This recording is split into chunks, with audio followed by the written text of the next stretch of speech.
in the UK now. I do, yeah. So how are you enjoying it? Have you adapted to London life? Yeah, I love it. It's great. London's fantastic. I've been coming here for a long time, and we just moved here a year and a half ago from Westchester, New York, and it's great. It's great. And you don't drive, right? Or you do, or you haven't, what is it? What was it you hadn't passed your hazard perception test? What's that? It's the new bit. It's just awful. I had to do it about 5 Well, times. here's the thing. There's a law in England, and it may be the same in America, I'm not sure.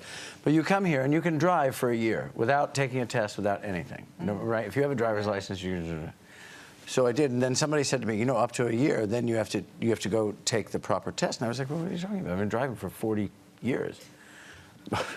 Maybe more. And they said, no, you have to go take this test. So illegally, I have to take this test. Well, it requires a written test, or it's a computer thing. And then there's a thing called the hazard perception test, which is basically, do you know this? Yeah, I failed it 5 times. You did? Oh. Good. Well, you and I can take cabs together everywhere.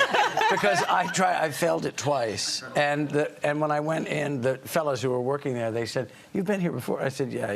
He goes, you're an experienced driver? I said, yes. He goes, all the experienced drivers fail it. That's funny, because it's not... You have to press a button every time you think there's a hazard. Yeah. And I just panicked and just pressed it like a million times. And then it says, no, they think you're cheating. You're like, how is being more... It just make it sense. So the natural conclusion of this is that you have to go on public transport a lot. I go on public transport, which I did anyway. So do you get recognised? Because it's quite different. You look like you look in the movies. Yeah. So do you get recognised? I do, but people, it's different here than it is in New York. People recognize you, but they don't come up to you as much. I mean, Americans, Italians, French, Germans will come up, but the English are much more reserved. Or they might think, he looks like that guy in the movies, but he wouldn't be on the tube. Right, he would. Well, that's the other thing, is they think you'd never be on the tube. If only he could, Nadia. If only he could. Now, one of the things that many people might not know about you is your passion for cooking. Yeah. Your book is wonderful. Oh, Obviously, we were given a copy because we knew you were coming on. Nadia is a chef in her own right. A Little in Love, I have to say. Yes, I know that you're, well, thanks.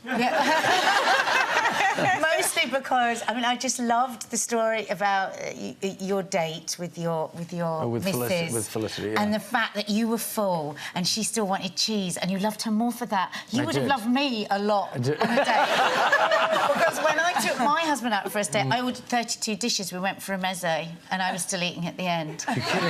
Yeah. But did he fall in love with you, or did he just walk away? He stayed in love. He stayed in love. But I love your philosophy, because it's the same for me. You feed your soul as well as your body with great food, don't you? And your food is just so attached to the people that you love and it is. memories. It is. It was the way I grew up, and I think it's really, I think it's the most important thing in the world. I really do.